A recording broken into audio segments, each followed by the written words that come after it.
ایک بات یاد آ گئی، آج کی نسل بہت بیڑی پی رہی ہے، سگریٹ پی رہی ہے، نشے کے کیپسول بھی کھا رہی ہے، نشہ کر رہی ہے۔ حضرت اگر تکلیف ہو رہی بیٹھنے میں تو ہاں سمجھ میں آ رہی ہے بیٹا، یہ تمہارا کام نہیں ہے، چھوٹے چھوٹے بچوں کو برباد کر دیا، بیڑی سگریٹ نشہ۔ ابھی آؤں گا اس موضوع پہ، تھوڑا پہلے یہ پوری کروں کہ دو عورتیں، سننے کی بات ہے بیٹا، بات نہیں، دو عورتیں، کون بولو؟ نبی کی بارگاہ میں گئی، کہاں گئی؟ اور جا کر کے آقا سے باتیں کرنے لگی، اپنے مسائل پوچھنے لگی، دینی باتیں۔ نبی بیٹھے تھے، اس کو چپ گئی، دونوں خاموش۔ اب دونوں دیکھ رہی ہیں کیا بات، آقا کیا کہیں گے۔ تھوڑی دیر خاموش رہنے کے بعد نبی بولے، کیا تم دونوں اپنے مرے ہوئے بھائی کا گوشت کھا کے آئی ہو؟ کیا فرمایا؟ اپنے مرے ہوئے بھائی کا گوشت کھا کر۔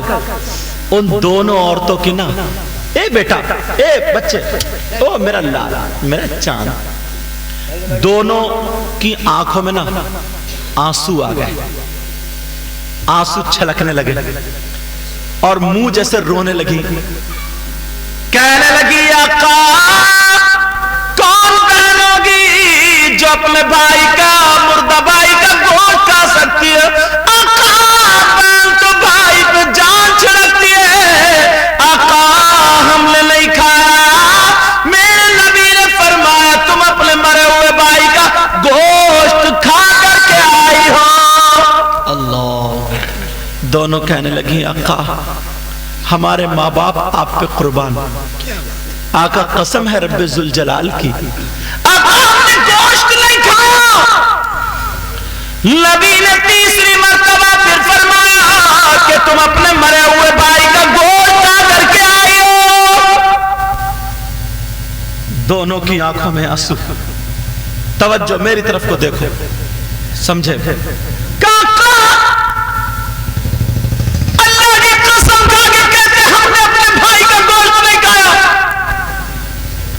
جب اتنا کہا، یہ بات نکل نہ جائے جیسے روک کے بول رہا ہوں، توجہ اس بائک کی طرف تھی، کیونکہ اس کا آواز جو ہوتا ہے پولیس والوں کی بائک زیادہ ہوتی ہے، لیکن توجہ رکھو میری طرف۔ کیا کہا آقا نے؟ کہ تم اپنے مرے ہوئے بھائی کا گوشت کھا کے آئی ہو؟ میرے نبی نے فرمایا مرے ہوئے بھائی کا گوشت کھا کر کے آئی ہو؟ دونوں کہنے لگی آقا ہم نہیں کھا کر کے آئے ہیں، آقا اگر ہم سے سچ پوچھو تو مرے ہوئے کا لگ رہا آج ہم نے حلال بھی گوشت کھایا ہی نہیں ہے، آج حلال گوشت بھی نہیں کھایا۔ میرے نبی کھڑے ہو گئے اور کھڑے ہو کر کے بولے کھڑی ہو۔ دونوں ڈر گئے، ڈرنے کے بعد آقا بولے چلو ادھر، چلو ادھر جاؤ، اپنے حلق میں انگلی ڈالو اور انگلی ڈال کے قے کرو۔ کہہ رہی ہو نہیں کھا کر؟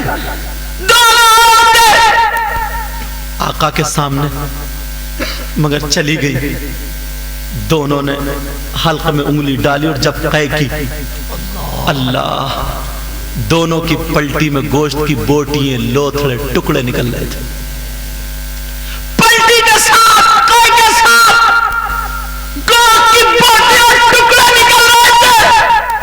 دونوں رو کر کے چیخ چیخ کر کے، دونوں رو کر کے کہنے لگی آقا ہماری ماں پر قربان، ہمارے باپا پر قربان، آقا یقین مانیے ہم نے گوشت نہیں کھایا، مگر حیرانی کی بات یہ ہے ہمارے پیٹ سے گوشت کی بوٹیاں، لوٹے، ٹکڑے کیسے نکل رہے ہیں۔ میرے نبی نے کیا فرمایا؟ چمرے ہوئے کے غیور مسلمانوں توبہ کر لینا، آج کے بعد کسی کی غیبت مت کرنا میرے بھائی۔ نبی نے فرمایا سنو، جب تم گھر سے چلی تھی تو تیسرے کی غیبت کرتی ہوئی چلی تھی، تم نے گوشت نہیں کھایا، مگر کسی کی غیبت کی ہے، چغلی کی ہے یا نہیں کی ہے بولو؟ وہ دونوں کہنے لگی ہاں ہم نے ایسا کیا ہے۔ تو نبی نے فرمایا غیبت کرنا، چغلی کرنا ایسا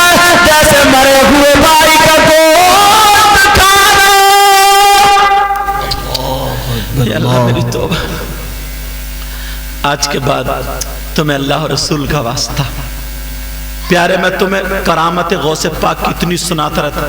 ابھی میں ان کے ارشاد کیا نام تھا جن کے یہاں سے یہ صاحب نہیں ابھی پروگرام میں جو آیا تھا شاہ نواز خان جو ان کے اس سامنے بیٹھے تھے شاید کوئی تمہیں.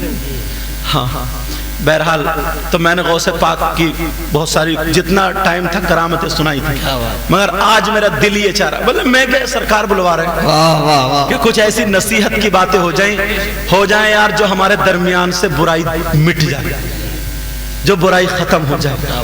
بہت سارے لوگوں کو پتہ بھی نہیں ہے اور بس موقع لگا اور غیبت کر کے چلے گئے، چغلی کر کے چلے گئے. تمہیں خدا کا واسطہ، تمہیں اللہ اور رسول کا، تمہیں یہ ولی کامل کا واسطہ جن کا نام مراد علی شاہ بابا. پیارو جب یہاں آئے ہو نا تو توبہ کر کے جانا. آج کے بعد غیبت تو نہیں کرو گے، چغلی تو نہیں کرو گے.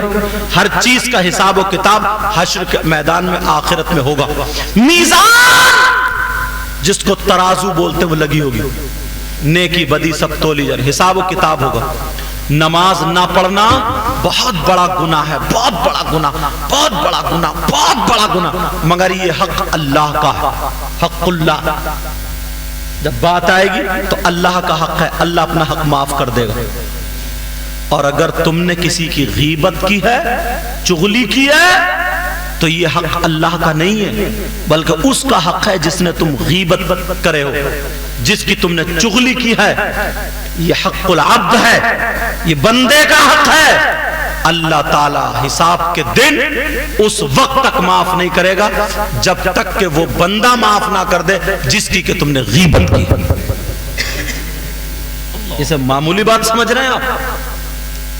اس لیے اور ساری باتیں میں تو قرآن سے یا حدیث سے ثابت کر رہا ہوں، ساری باتیں لے کر کے آ رہا ہوں. میرا ہنسانے کا اس کرنے کا اس کے اندر ایک سبق ہوتا ہے، ایک ایس ایم ایس دینا مقصد ہوتا ہے، میسج دینا مقصد ہوتا ہے. پیارے آج کے بعد یار اتنے اچھے ہو جاؤ. کچھ لوگ ہیں نا نمازیں پڑھ رہے ہیں، روزے رکھ رہے ہیں، سب کچھ کر رہے ہیں، مگر ان کے دل یار ابھی صاف نہیں ہوئے، دل صاف نہیں ہوئے. ایک مرتبہ ٹائم زیادہ تو نہیں ہوا، بول جاؤں تھوڑا سا، بڑی پیاری بات یاد آ رہی ہے. سننا چاہ رہے ہو؟ اگر سننا چاہ رہے ہو تو الحمدللہ بولو.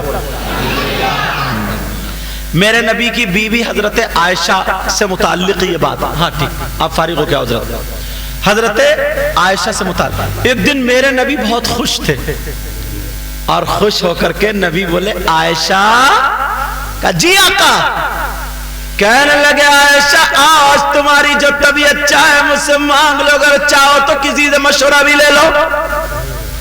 انہیں معلوم تھا نا کہ اپنے ابا کے پاس جائیں گے، اور بیٹی اپنے ابا کی بات زیادہ کہتی ہے.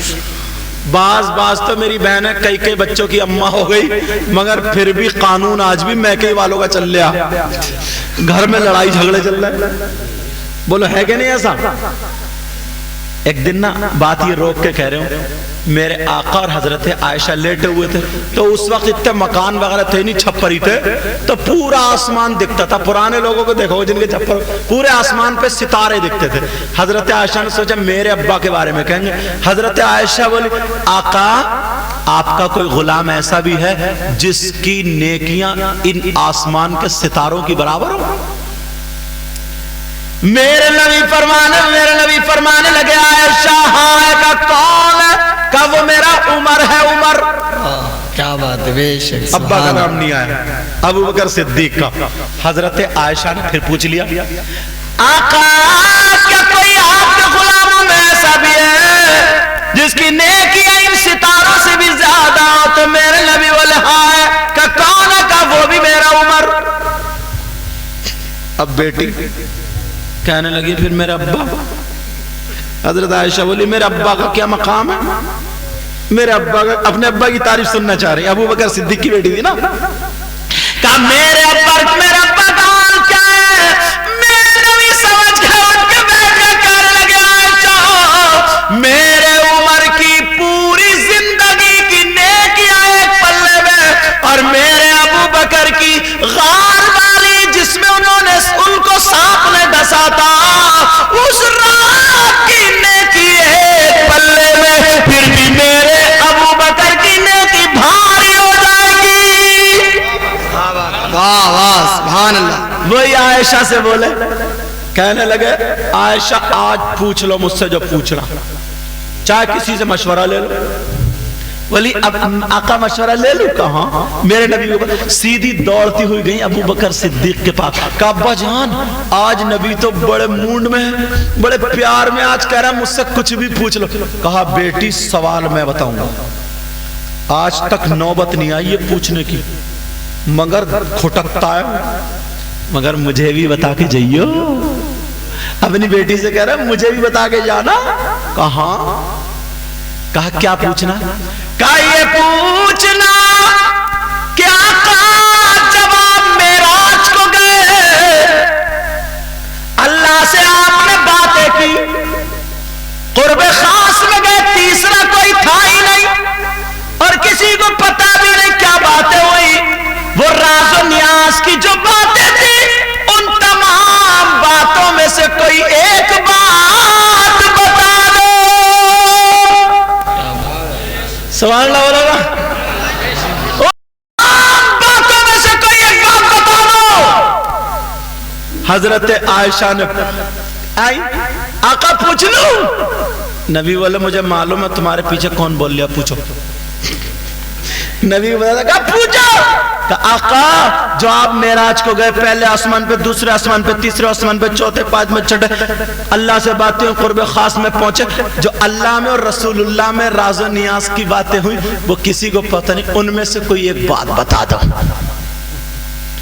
نبی بولے اچھا اتنی اونچی بات ہے, تمہارے پیچھے کوئی اور ہے, اب مجھے معلوم ہے وہ کون ہے. نبی بولے عائشہ قریب آؤ. حضرت عائشہ قریب ہوئی. کہا سنو, اللہ نے مجھ سے کچھ باتوں کے بارے میں جو کہا تھا ان میں سے ایک بات یہ ہے. کہا کیا؟ کہا اللہ نے کہہ دیا اگر کوئی آپ کا امتی دو ٹوٹے ہوئے دلوں کو جوڑ دے گا, توجہ رکھنا, دونوں میں ناراضگی کی ملا دے گا, نفرتیں دور کر دے گا, جو دو ٹوٹے ہوئے جدا دلوں کو ملا دے گا, اللہ نے مجھ سے وعدہ کر لیا محبوب تو سے بغیر حساب و کتاب کے جنت میں لے جانا. جنت کے راستے پر ہے. بڑی خوش ہوئی اور پوچھ کے کہہ رہی آقا میں ابھی آ رہی ہوں. نبی بولے جاؤ, مجھے پتا کہاں جا رہی ہو, جاؤ.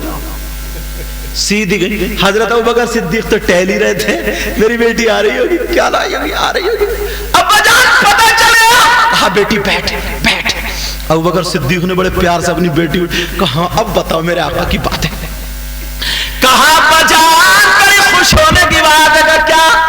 کہا ابا جان خوشی کی بات ہے, نبی نے فرمایا اگر جو جدا دلوں کو ایک کر دے گا, نفرتوں کو مٹا کر کے محبتوں کا پیغام دے گا, ٹوٹے ہوئے دلوں کو جوڑ دے گا, ملا دے گا, وہ آقا کے ساتھ جنت میں جائے گا, جنت کے راستے پر ہوگا. اتنا جب سنو جو میں نے یہ واقعہ سنایا, جملہ جو دینا تھا تمہیں یہ دینا تھا. او بیٹا, او بچہ, جو جملہ دینا تھا وہ کیا تھا وہ نوٹ کر کے جانا. ابو بکر صدیق رونے لگے یہ بات سن کے. کیا کرنے لگے بولو یار, خوشی کی بات ہے یا رونے کی؟ بتاؤ. خوشی کی, مگر روئے کیوں؟ ابو بکر صدیق جیسا علم تو لاؤ. رونے لگے. بیٹی کہنے لگی ابا جان کوئی تکلیف ہو گئی, کوئی پریشانی ہو گئی, کوئی بات ہو گئی, میری بات بری لگ گئی؟ کہا نہیں بیٹی تم نہیں سمجھ رہی ہو جو میں سمجھ رہا ہوں. کہا بجان یہ تو خوشی کی بات ہے, خوشی کی, رونا نہیں چاہیے, کچھ ہونا چاہیے. میرے ابو بکر صدیق نے جو فرمایا سن, کہا بیٹی تم نے ایک طرف کا پہلو دیکھا, ذرا پلٹ تو دیکھو دوسرا پہلو دیکھو. کہا بیٹی نبی کے فرمان سے یہ پتہ چلتا ہے اگر کوئی توڑنے والا ہوگا تو وہ جہنم کے راستے پر ہے, اگر کوئی جوڑنے والا ہوگا تو وہ جنت کے راستے پر ہے. جو دلوں وہ جنت کے راستے پر، جو دلوں کو توڑے گا وہ جہنم کے راستے پر۔ ابو بکر صدیق کہتے ہیں آنے والا زمانہ ایسا ہوگا، آنے والا وقت ایسا ہوگا، جوڑنے والے کم ہوں گے، توڑنے والے زیادہ۔ کیا بات، واہ واہ واہ، زندہ باد۔ جوڑنے والے کم ہوں گے اور توڑنے والے خدا